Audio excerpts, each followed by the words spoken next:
پیشی ام جی بدن بیلانچ و شر دردورا من بچه هوانو ناوند را گاندن یقا سدید دربار شر و پفچون آنده کدوه لگوندوارن روجلات و باشور من بچه قومی داخویانیه کی بلاف کریه ده داخویانی ده وحات گوتن لانیا باشور و روجلات باجار من بچه هزین ما برسف ده ارشین چتین دولت ترکیه این کو به پشکریه بالافرین شهر به بالافرین بیمروف تنکرن اوج حمی آید دولت ترکیه نه خونزان دیمنه کی درکته هولی کو عسکرین دولت ترکیه یم سپور لنابوان چادران کنی کو دردور من بچی آوا کرنه به درونان ارش سر خلک سیویل بنداوات شرید کن ده انجام ده 14 چتین دولت ترک هاتن کشتن تنی دناوا 24 ساعتین داویده دو روزا چارشمی کمک چتین ارتش ترک هولدان لگری سریاتل بکوین چپرین هزین ما دبیجه قصده لبله هزین ما برسف داوان چته کیلویدری هات کشتن یک جی رویا هزین ما لگوندن ابو قلقل تل ارش قلعات نجمه چالاکی لدار خستن ده انجام آوان چالاکیان ده جی ده چته لویدری هاتن کشتن هجمارک جی بریندار بون یکینه شهید هارون گلکی چالاکی لدجی کمبونن چتین دولتا ترک پیکانین ده انجام ده سه چته لویدری هات کشتن ششی بریندار بون لکیلکا شر و پفچون لدجی چتین دولتا ترکی هر وها بالافرین شر ین داگرکریا دولتا ترکی جی هم دوران بومبر کرن bir حسن depoyin genim ensarin para karakozağı eltina u ceada derdora benda ve teşrini u enyen başı rojlat emin biçi dan ber bombayan و روزه به حواله که ام صحبت کم باسا روزه کردستان کردم دبیجن depoyin genim de ber bombayan devleta Türkiye falan olsa ya debit şuma depoyin genim le derve avatkin gelo imkan tune ku merov dibne arde de depoyin genim avabike ku imkana ku devleta Türkiye li bxetune mgo حواله me mutlaka fikrine yani revebriya xaser dibin avqasa gefu tehdit atama vi nafkre elbet depoyin genim le derve jihane muhakkak dibine arde da jî depoyên genim çêkirine yani tabii sohbeta li ser van mijeran li Ewropayê rehet e hêsan e ne jar bi tonan genim heye reveberiya xweser ew qasî 5 milyon însan tê xwedî kirin û her wiha genim difroşin derva jî û zanan erdê Rojavayê Kurdistanê dewlemend e İja reveberiya xweser Sûriyeyên li kampa Holê eger bixwazin dikarin vegerin ser warên xwe. Ev jî nûçiyekî ev nûçiyekî gelekî giring e ya rastî. Kampa Holê û zanin lê bi hezaran malbatên û zarok û jinên Daişî li wê derê ne. Em wextê behsa jinê wan dikin ew jî yani sûcdarên şerin. Ji welatên Ewropayê hatine, ji welatên Ereb hatine, qismekî wan ji nava Sûriye hatine. Dede maşerê Daişê lê dijî Kurdan de piştgirî de bûn şer. Belkî di mevziyan de wekî jinên Kurdan neçûne şer nekirine. Lê di xebatên cephe de cî girtine û bi dehan zarok çê dikirin ji Daişiyan. Îje ew zarok û ew jin hal kampa Holê ne piranî, kampên din jî hene. Lê reveberiya xweser îro civiya biryar da kampa Holê vala bikin. İjar ew însanên ku bixwazin tabi hemî ne Daişî ne ya qismekî mezin Daişî ne. Em bixwazin dikarin vegerin heremên xwe. Nûçeya ku li ser vê yekî hatiye amadekirin me ji Ajansa Anhayê girtiye ev e. Reveberiya xweser ragihand ku ew ê rê li pêşiya welatiyên Sûriyê yên li kampa Holê vebikin ku baweyekî dilxwazî vegerin warên xwe. û di vê çarçovê de bang li neteyên wekbî civata navnetewî kir ku helwesteke xort nîşan bidin da ku koçberên ji Efrînê jî ê girê spî jî ê serêkaniyê baweyekî ewle ew jî karibin vegerin heremê xwe. Mühîm e. Ya madem em rê vedikin ji bo malbatên Daişî vegerin Sûriyê dibe hûn jî rê vebikin ku malbatên me ê Kurda vegerin Efrînê serêkaniyê girê spî deverên din. Daxuyaniya reveberiya xweser bi vî rengî ye bi hilweşandina rejima Esad re Sûriye derbasî qonaxeke nû bû hin dosyayên mirovî êdî xwe ferz dikin yek ji wan dosyayan jî ya koçber û penaberan e. Îro em radiyehînin em rê li pêşiya welatiyên Sûriye yên li kampa Holê vedikin baweyekê dilxwazî vegerin warê xwe. Me ev biryar aslında di 5 Cotmeya 2020 de dabû lê malbatên ku li kampa Holê dimînin ji ber hebûna rejima Esad ditirsiyan vegerin. بهلوشاندنا رژیم را ادی تو سدمین ترسه و ماین الوی کامپی نمایه اما جالی خواه همو درفت و امکانان چه بکن و گره مالبات این کود خوازن و گرن به آوه که اوله پشکش بکن. د داخویانی ده بانگ لرقصن ناونتوی جهاته کرن کجوان را ببن آلیکار هر وها بانگ لنتوی یک بی لجواکا ناونتوی هاته کرن هلوسته که خورد ریاکسیونه که خورد جبو مجارا کوشپرین جا افرینه گره سپی و سریکانی نشان بدن داکو او جیباوه که به اوله وگرن هرمی خواه به گارانتیا ناونتوی کوان بپاريزه و وگروان اوله بکه. Evet, serve mesele mutfas tecrübe çi bejim na Afringri spiserikani di dünya alemzane de bin dagirkeriye devleta Türkiye'de dizi, talan, kuştan, ravandana insanan, fidye, lüvederi pır hate pekanin. Ev yek. Mijara meyandı, ez karlı peyam öbün erim edi ez tırsım ez de peyam öbün erim. Jmara bejin denk başe, şkerem oxara ez teyit bikim. Tamam, eğer denk baş be, İjar, ez anha çavê min li ser nûçeyên deqeya dawiye ji İmraliyê agahiya were normal hatibû plankirin li gorî saeta Kurdistanê saet yek û nîvan de daxuyanî dihate dayîn.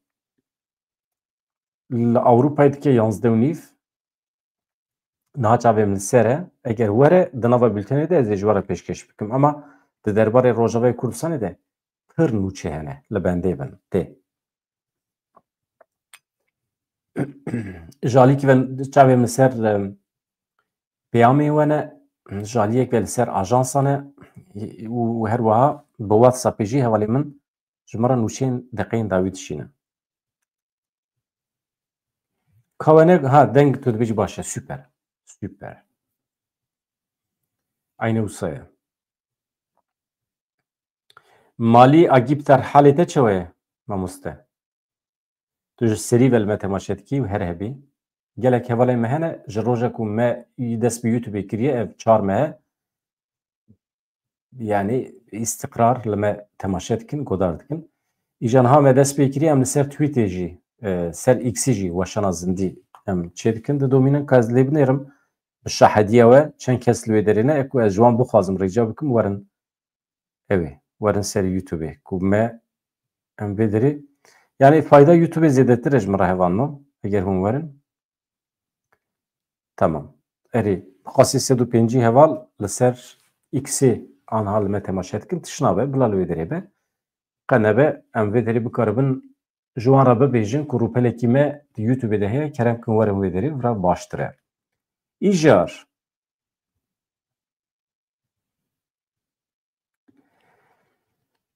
ez anha nûçiya di dorê de hevan nû çi bû rêveberiya xwe ser me got dawe kir ku dewleta Tirk ji ber sûçên şer were darizandin.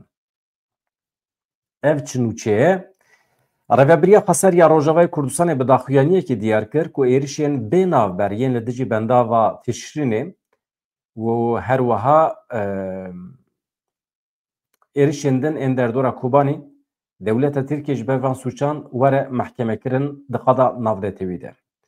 Hûn zanin bendava berxwedanê me tirsiyên hilweşîna wî jî niha zêde bîye. Wê bixwara karesetekî jîngehî bîne, karesetekî felaketekî mirovî jî bixwara bîne, gelekî gund zevî dikevin bin wê avê berpirsyariya vê yekê jî tenê dewleta Tirk e. Dewleta Tirk heqeten terorekî pir ecêb dimeşîne. Dohum bi wara dîmenekî par vekirî bû. Dewleta Tirkiye çawa gel dibîne, însanê di dîlanê dane li wê derê. Pir bawekî vekirî bombe ji dronan dibarîne ser wê civaka ku di nava dîlanê de ye li ser bendava Tişrînê. Ev hemî sûçin dibin belge, îja rêveberiyê di daxuyaniya xwe de çi dibêje?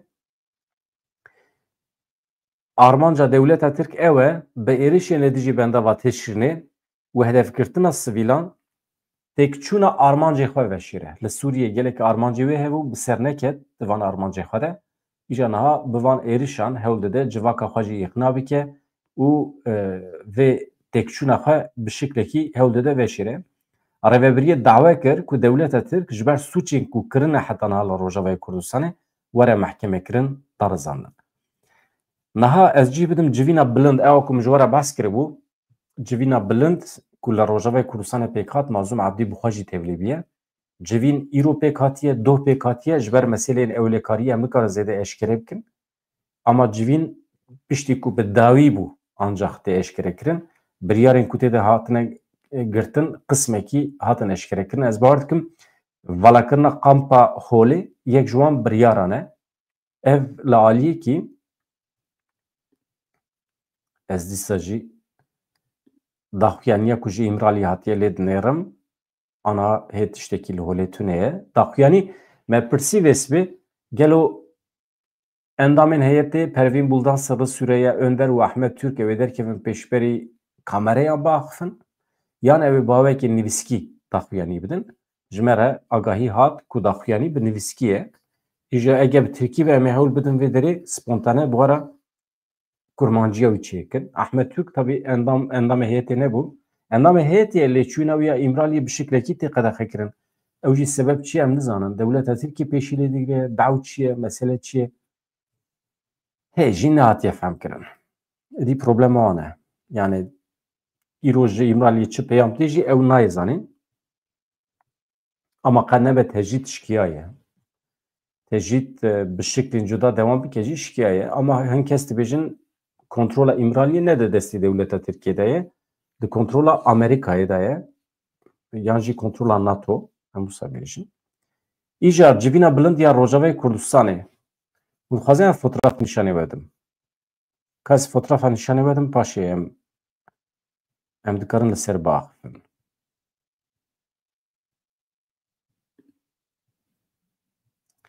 İja hevalên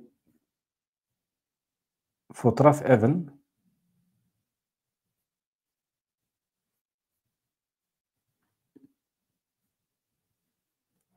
deqekî min ji we re fotoğraf anî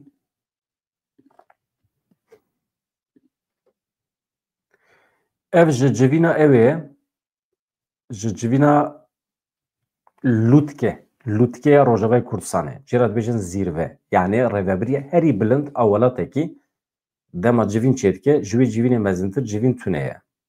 Ji ême jî bi wî şeklî ye ev civîna herî bilind a Rojavayê Kurdistanê ye.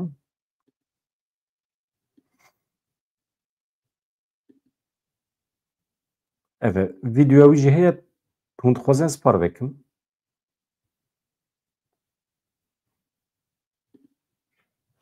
Ez videoyu jî bu ara par vekim ama yani jaliyê bürokratik ve heqê me heye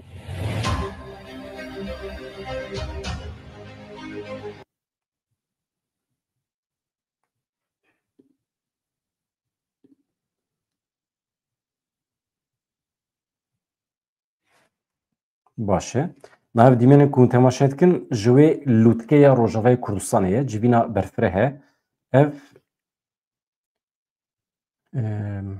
rêveberên Rojavayê Kurdistanê ne. Hem ê askerî û hem jî yên sivîl.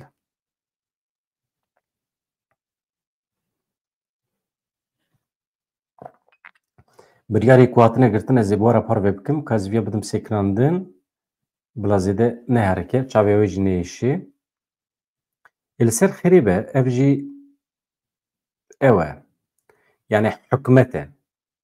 Evîn Swêd diaxife Mazlûm Abdî li wê derê ye. Gelek kesayetiyên din ku em ji çapemeniyê nas dikin li wê derê ne. Ev mîna ku hûn bibêjin serokkomarî û artêş û wezareta karê hundir derve a parastinê hemî li wê derê.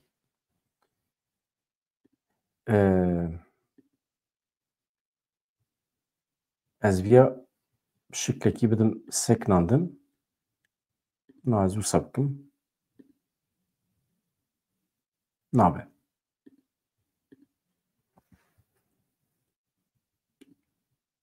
Ka deqekî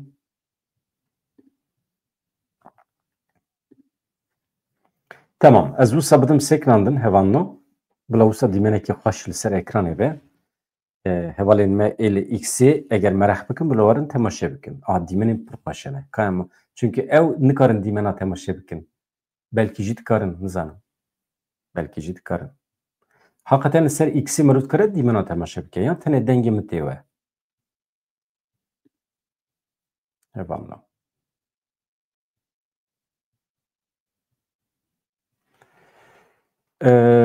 Mefhem nekiriye hevali Karvan Osman çi dibêjî? Tasvîr ev kesê Tirkiye tevlîjin bo bêne neşandan. Ez tam nizanim çi dibêjî. Mefhem nekir ji peyama te bibore. Vekirî binivîsînî baştir e.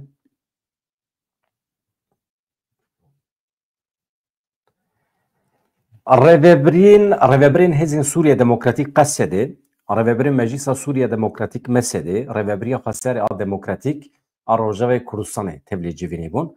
Bûyer pêşketinên dawî ê li Sûriyê nîqaşkirin di nava xwe de, diyaloga bi rêveberiya nû ya bi Şamê re çawa pêş dikeve, bi kî re hevdîtin hatiye kirin, çi encam derketiye, ev hatin nîqaşkirin. Xebatên ji bo bi dawîkirina êrişên dewleta Tirkiyeyên li ser herêmê hatin nîqaşkirin.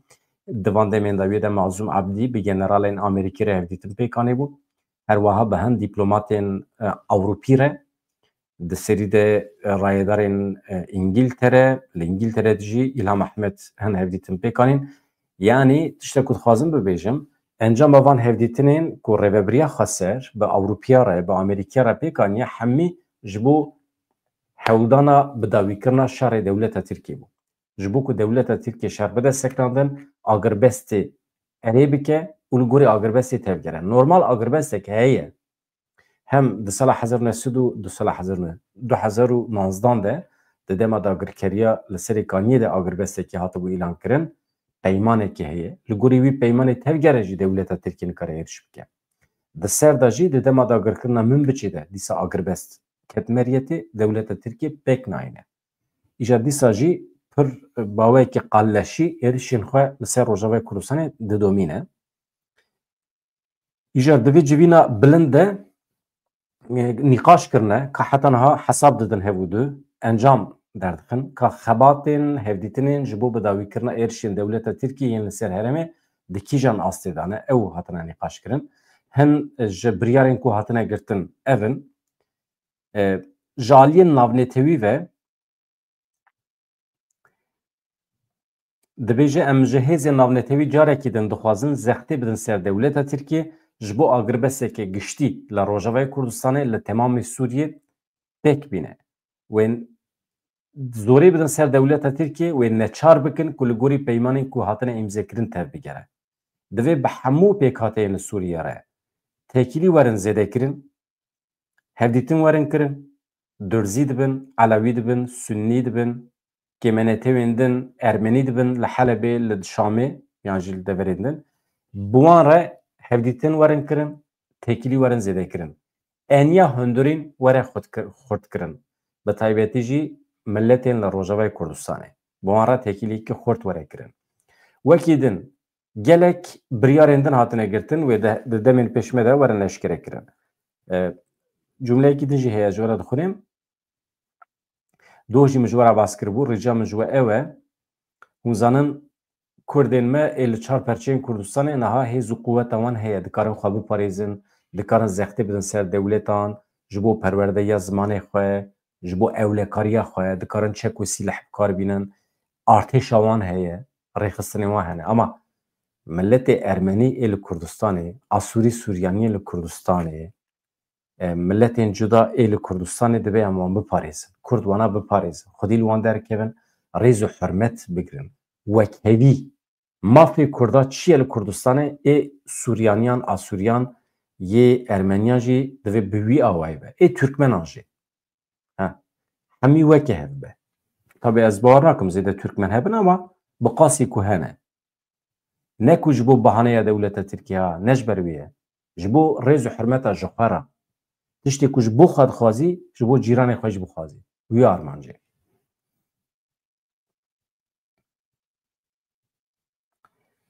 Azadî, wekhevî, xuşk û biratî. Ev her sî sloganên Fransayê ne. Uzanin. Nexirabe. Baş e. Têde dixwe de her tişt dihewîne. Laîsîzm jî dihewîne. Îjar. Hem xilas nekiribo ew İja fermandara geçtiği kasedi Mazlum Abdi jî di dîmenan de hûn dibînin li wê derê endama fermandariya geçtî ya YPG Rohalat Afrîn hûn dibînin.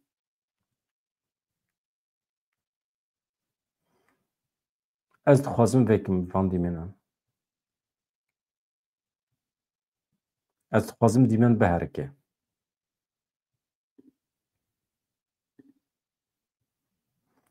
Bila dîmen biherike ez li ser dîmena biaxivim baştir e.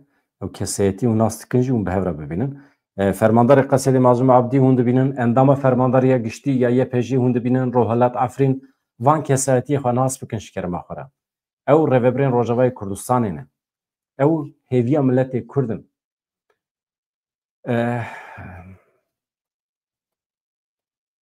Erê, Ethem Barzanî çi gotibû? Ez destê wan maş dikim. Ew hêviya me ne. Ew hêz û quweta me ne. Ew nebin em dibin goştê bêhestî di destê dewleta Tirkiyeyê. Ne tenê goştê bêhestî, goştê bêhestî. Yani pir bi rehetî dikarin me bixwin, hem jî xweş me dixwin.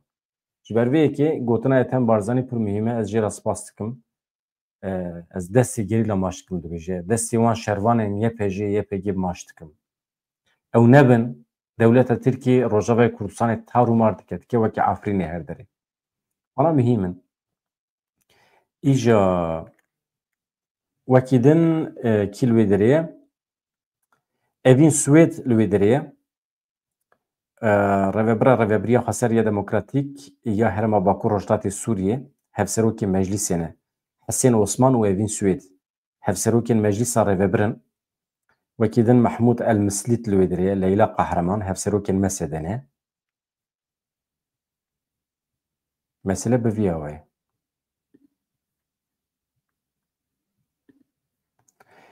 İja ez dibêjim dîmena xwesa bes e.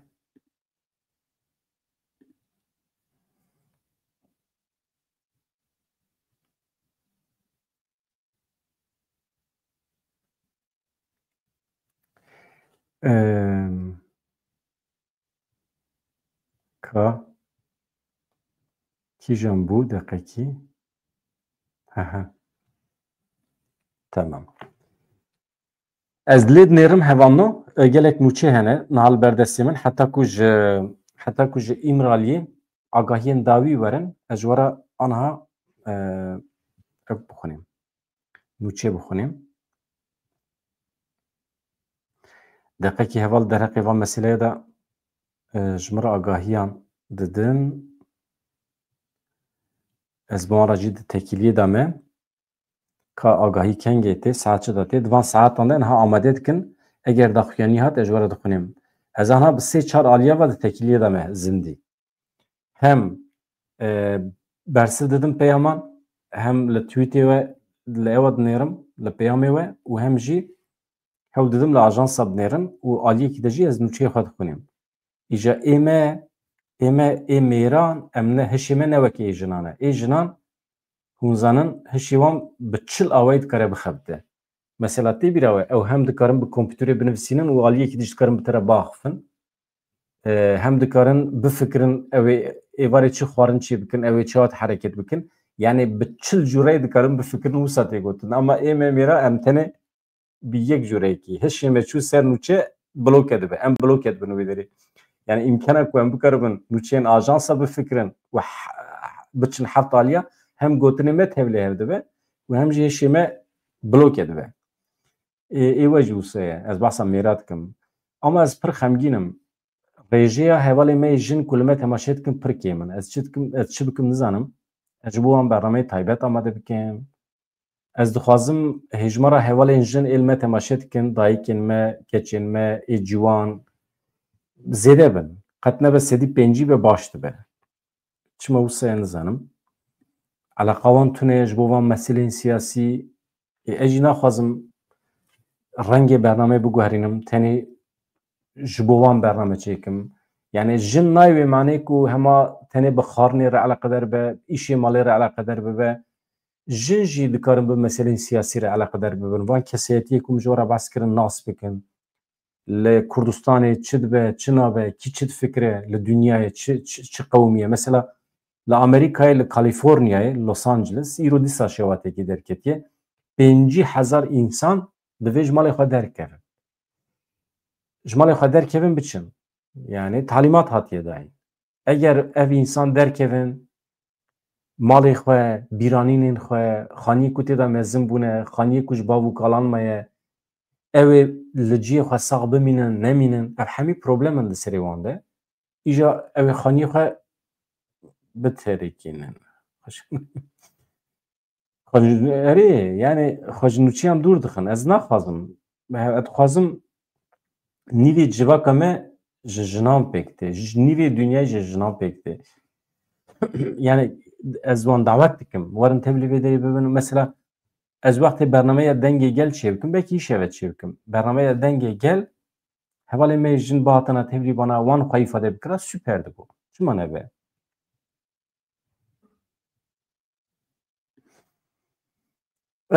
Şakawa mamaga.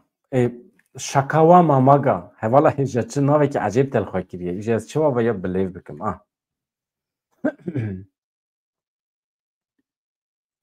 Brüsk Şimşek. Brüsk Şimşek işte nabijim serîn serîn ê te mêrê yan jin nizanim.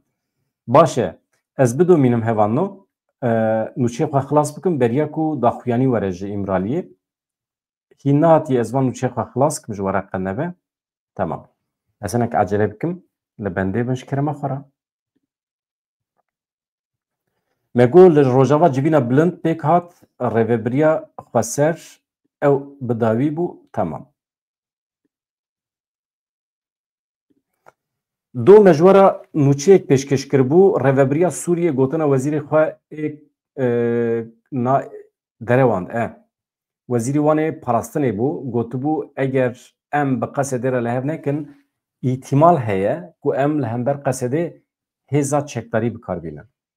İjar rûda û pêraketiye tekilî bi rêveberiya Heteşê re beyan kirine ku tiştekî wisa tune ya tercüme şaşatiye kirin yan jî wezîrê me parastinê nexwestiye tiştekî wisa bêje. Niyeta me tune ye. Em li hember qesedê bikevin nava şarekî çekdarî. Va beyanata wan e ka nûçe bi çi kîjan şeklî ye biborin.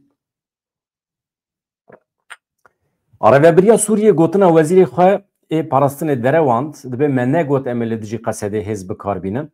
Hikûmeta Demkî ya Sûriye ragihand ku wezîrê parastinê yê Sûriyê Murhîf Ebûqes re tu daxuyanî li ser bikaranîna hêzê ya li dijî Hêzên Sûriya Demokratîk qesedê nedane.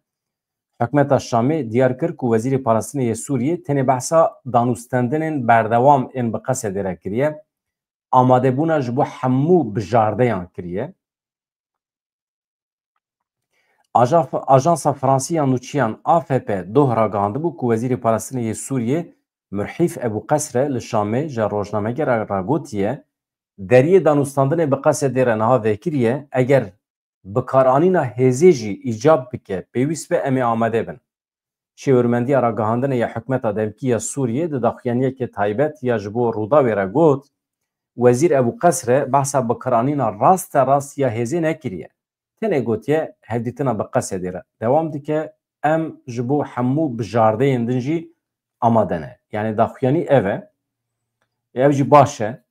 Yani doh me heqaret li mêr kiribû. Me gotibû yekî berredayî ye. Çetemeteyên bermayî ne. Hatine wê derê nizanin di kîjan pozisyonê de ne. Li gorî pozisyona xwe naaxivin gotinên berredayî dikin. İjar eger rêveberiya qesedê ev gotina xwe şûn vegirtibe gelekî xweş e. Baş e yani. İjar Donald Trump bang li Vladimir Putin kir ku şerê li Ukraynayê êdî bidestsekandin. Dibêje ez hürmeta min ji bo wî heye, ji bo Putin heye, a Putin ji bo me heye. Em dikarin danûstandinên baştir çê bikin. Ka ez dîsa li vê binêrim. Yani îcab nake dibe em şer bikin. Em dikarin tekiliyê xwe baştir bikin. Ev gotinên Donald Trump doh ket ajansan. Tabii hûn dikarin weke gef tehdît jî bibînin. Hûn dikarin weke daxuyanî, weke bangekî dostane jî bikin. Trump ji Putin re dibêje ez te dixwazim tu şerê li Ukraynayê bi dawî bikî tu fayda te tê de tuneye fayda me jî tê de tuneye. Ama eger tu bidomînî şerxwaziya xwe li Ukrayna wê demê ez mecbûr bim ambargo daynim ser malên te ê ku tên Amerîka ê ku dişe derve. Yani ez ê baca wî zêde bikim ji bo ku malê te nêkirin. Yani ambargo daynim ser Rusyayê. Ji xwe hinekî piçûk dixîne. Ya dibê welatê te di nava xîzaniyê de ye, milletê te feqîr e, ji xwe hûn li ber mirinê ne, hûn li ber îflasê ne, qenebe şerê xwe li Ukraynayê bide seknandin û ez jî zextekî zêdetir li te nekim. Tabii ev away axaftina Donald Trump e. Wisa însana piçûk dixîne ji bo biaxife. Tayyip Erdoğan re gotu hey ehmeq. Tu çima rê nadî Mazlum Abdî Kobanî, çima pêra nadî Nastînî? Ehmeq û wekê hin hevalê me Kurd taqin. İja ev e banga Trump ji bo Putin wisa bû.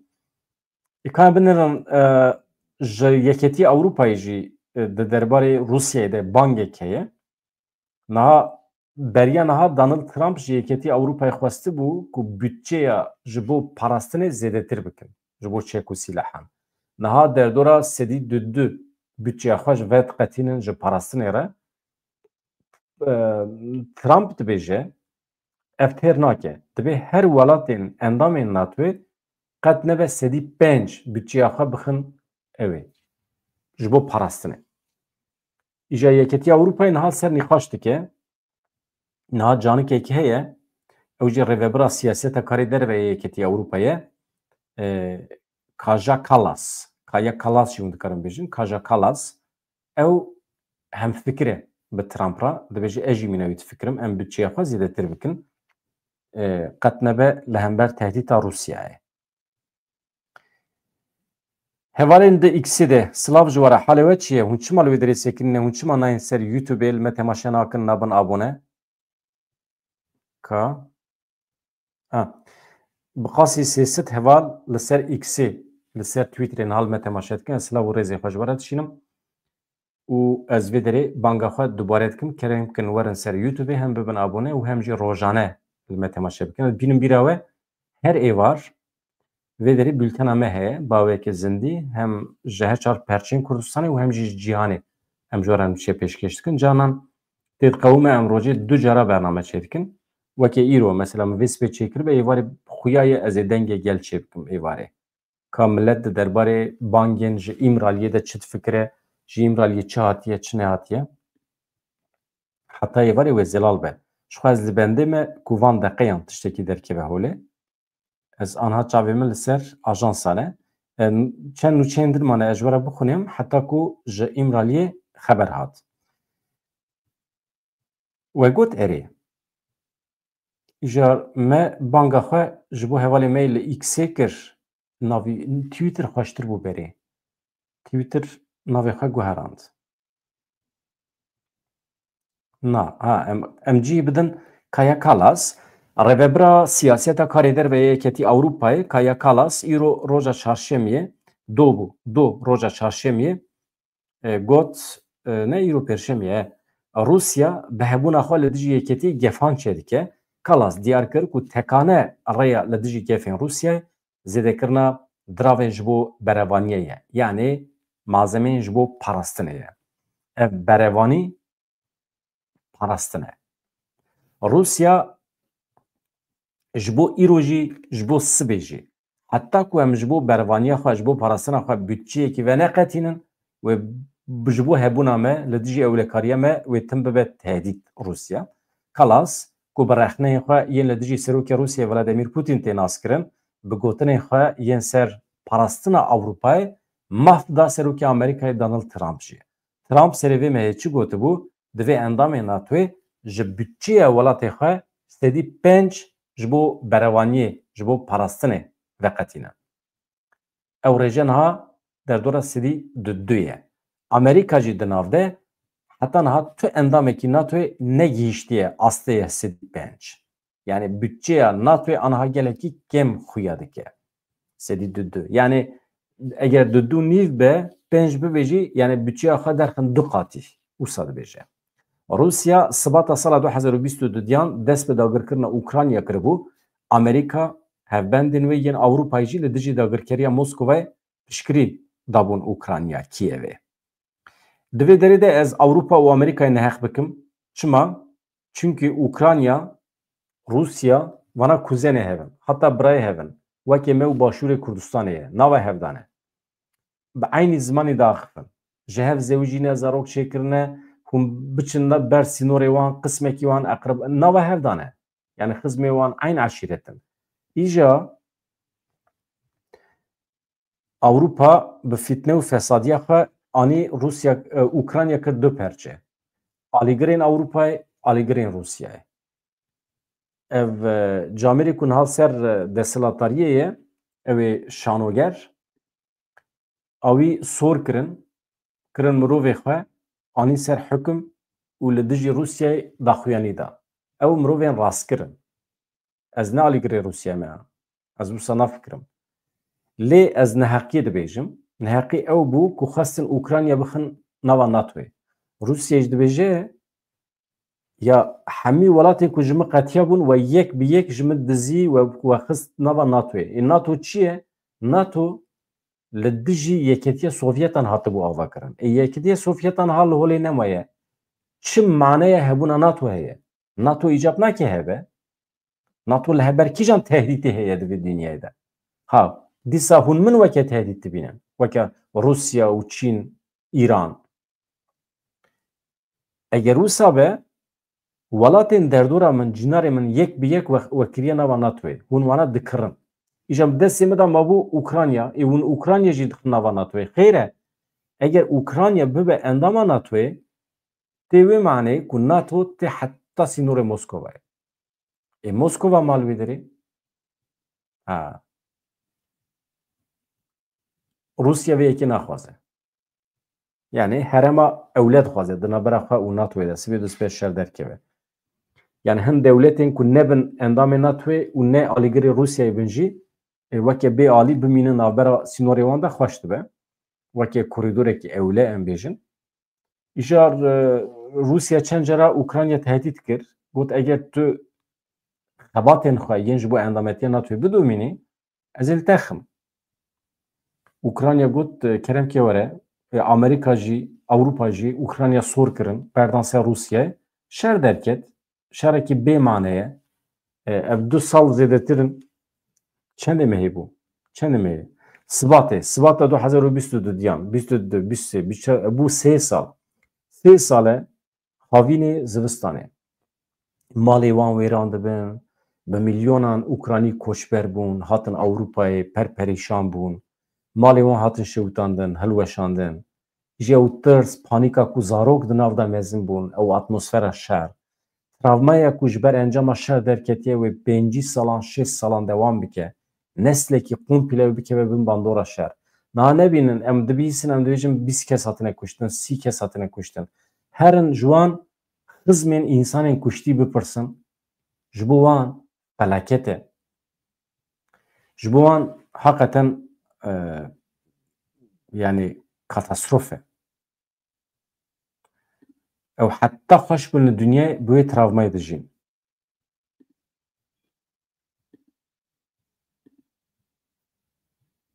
İja mesele ev bû, aniha Trump ji Putin dixwaze vî şerê bide seklandin. Temam. Çima ew qasa şer çîbû madê Musayê? Çima şer çêbû? Ez ê behsa meseleyê wê bikim ha. Madem em digeriyan dihatin vê nuqtê, me çima ev rêx xwar?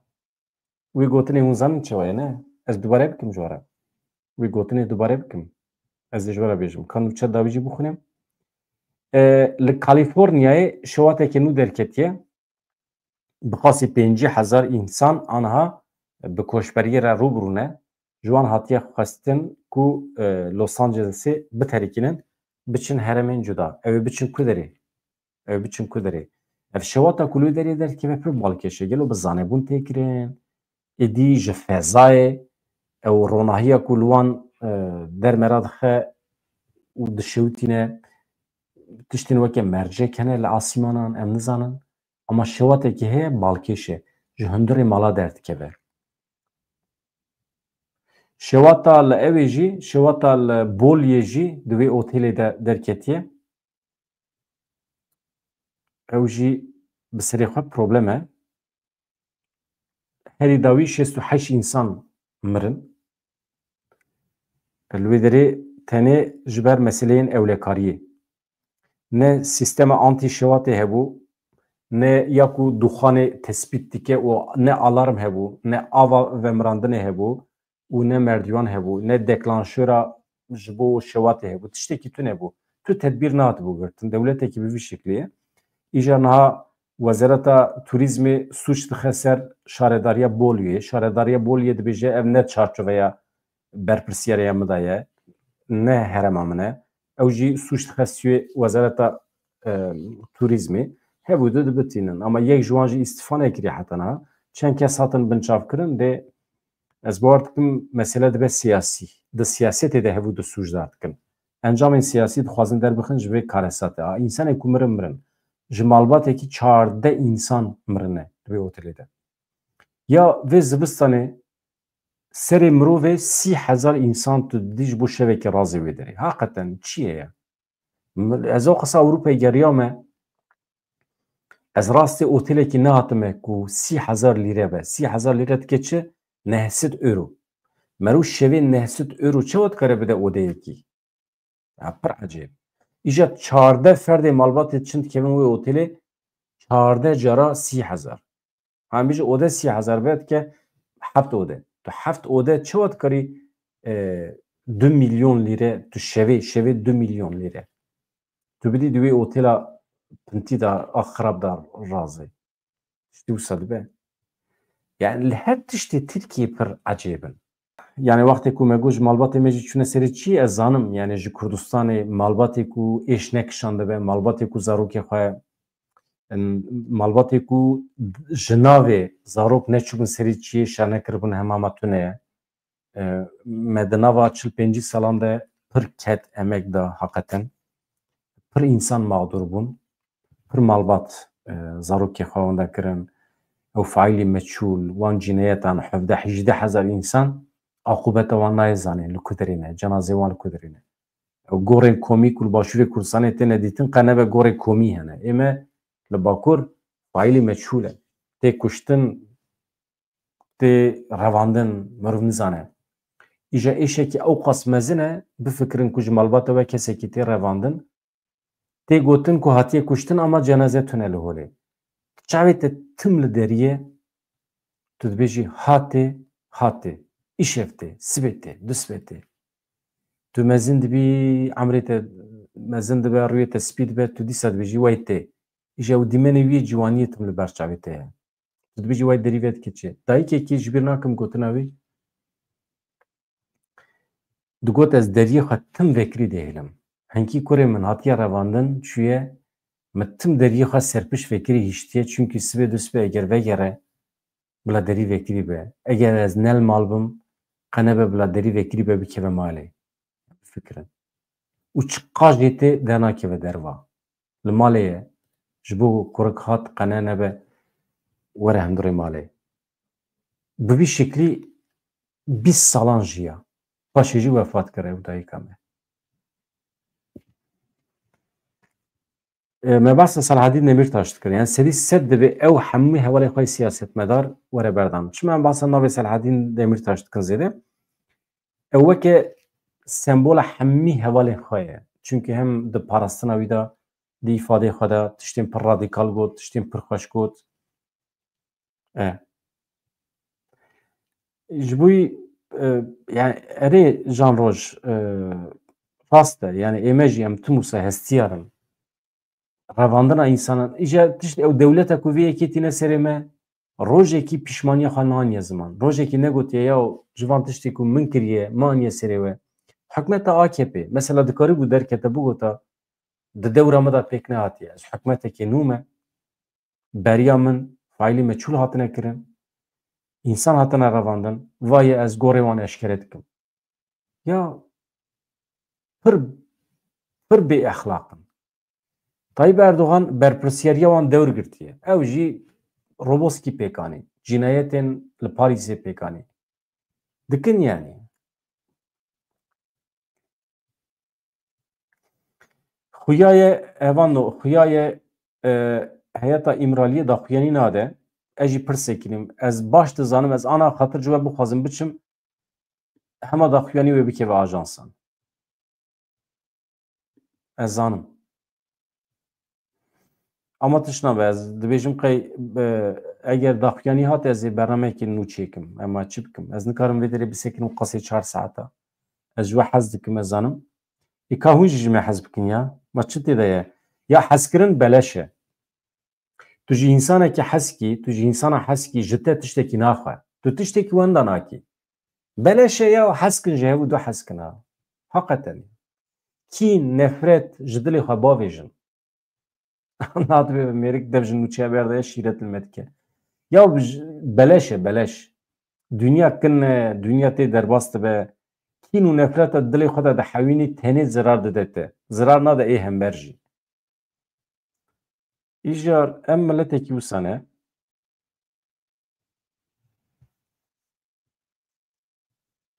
Baş e. Ez bar dikim tiştekî tune ez xatir ji we dixwazim ez zanim daxuyaniya İmralî wê were ama çi bikim? Hevanno ez bi îtîmalekî mezin dengê gel çê dikim êvarê saet çi da nizanim. Karvan Osmanî tejmera alîkariya aborî şandiye ev NOK perê ew ê acaba Holand Norveciyê gelo. Ez bar dikim Norveciyê ne wisa? Tu her hebî mala te ava. Ez soz didim we ew perî ku hûn dişînin ez hemî didim hevalê me rojnamevan ku li Rojavayê Kurdistanê kar dikin. Ev bila soza me be û ez zanim ew di şertên pir zehmet de dixebitin. Hineka pêlavê wan tune. Pêlavê wan tune bixin nîgê xwe. Ka ez binêrin. Hevalekî Nazım Daştan fotoğrafekî wî min par vekiribû di Twîta xwe de. Pêlavê wî pertî bûn, peremperçe bûbûn. Kincekî li ser wî tune bû li xwe pira. Merû pir değişên. Ana hevalê me li wê derê ew bendava tîşinê li wan de re dixebitin. Yani merû bibe alîkar, merû çi dibe yani? Dünya xira dibe. Li ser navê me wê derê qismekî wan zerarên ciddî dibînin.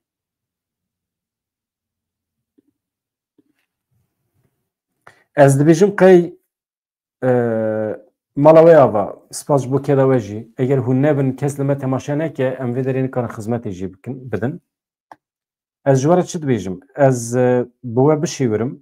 Ez dibêjim qey îşev saet derdora 6-6:30 hûn bira evê ve çavê we li ser me ve ez ê dengê gel çê bikim ez ê tenê cî bidim we. Hevalên ku Twitterê de aniha li me temaşe dikin ka ez binêrim çend kesin. Ez ji wan jî rica bikim ku êvarê werin. Tamam. Êvarê werin xwe îfade bikin. Ka mirov çi we derdixe ya? Hakikaten ha ême tamam. Hevalê me Twitterê aniha li me temaşe dikin. 307 heval ya jan rojmala te ava ya hakikaten ew nekin ya. Xwe nexin zehmetî. Yani hûn pir hêjan e mala we ava ama yani ev hûn berpirsiyariyekî ciddî didin ser milê min û ez mecbûrim bibim navbenkar navbera we û hevalê me rojnamevan de. Ji ez gere mecbûr vana îja îspat bikim. Hûn her hebin. Ka wekî din yani ez bar nakim tabii em hevalê me êl Ewropayê ez bar nakim em zêde bikim zehmetî di van meseleyan de ama dîsa jî mala we ava. Yaniwer hesab bikin ku we ew hevalê me rojnamevan girtine hûn pêra xwarinekî dixwin. Yani mîna ku mîvandarî hatibe we biribe restorantê hûn pêra xwarinekî dixwin. Ma çi tê de ye? Tiştekî ez carna dibêjim xwe nexin zehmetî ya rastî zehmetiyekî pir mezin jî nine yani. Merû dikare bike ama bi şertê ku ev alîkarî bigêje ciyê xwe. Ev mühim e. Ême ez li Ewropayê me êmin pêdiviya min a şexsî heqeten tune ye. Ne bi dihata YouTubeê ne bê ez ji van tişta derdê min ne ew e. Meselê min ê awirî zû de hel bûne. Li Swîsre me êmin derdekî min wisa tune. Yani hûzanin li Ewropayê mirov nexebite jî tu ewek nebe jî problemekî mirova tune yani li Ewropayê. Xwezî welatê me jî wisa biya. Xwezî herkes bikete bin ewlêkariya ekonomîk. Ha em ne dewlemendin ama merov li Ewropayê birçî jî namîne yani. Na wele. Kewe çi kir? Ez cara dawî jî li ajansa binêrim ewsa turek bavêjim ser ajansa û paşê jî ez xatir bixwazim. Hevalê me li ser X'ê êvarê ez ê dengê gel çê bikim ji kerema xwe re werin ser YouTubeê ama bi ew ê nabe yani. Ewsa bi YouTubeê nabe. Mere çawa pere dişîne. Mere çawa pere dişîne ez nizanim çawa mere pere dişîne. Ez wî tu dikarî fêr bî ji hevala bar dikim roj jan roj tu pêra bikeve tekîlî Murat Kara çawa mere ne Murat bu Ferîd erê Murat Kara tu pêra bikeve tekîlî çawa mirov dişîne nîşanê wî bide ji kerema xwe re ez jî nizanim bişînim. Ez jî nizanim.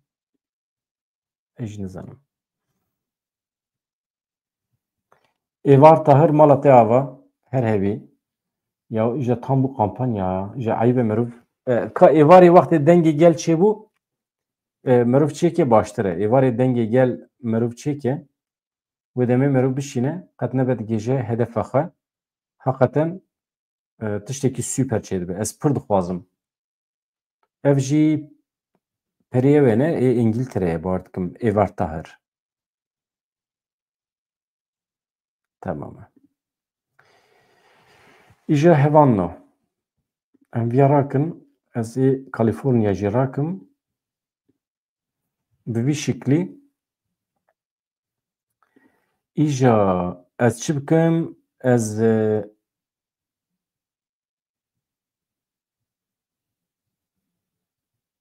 erê ez ê nûçeyên xwe ji we re bînim.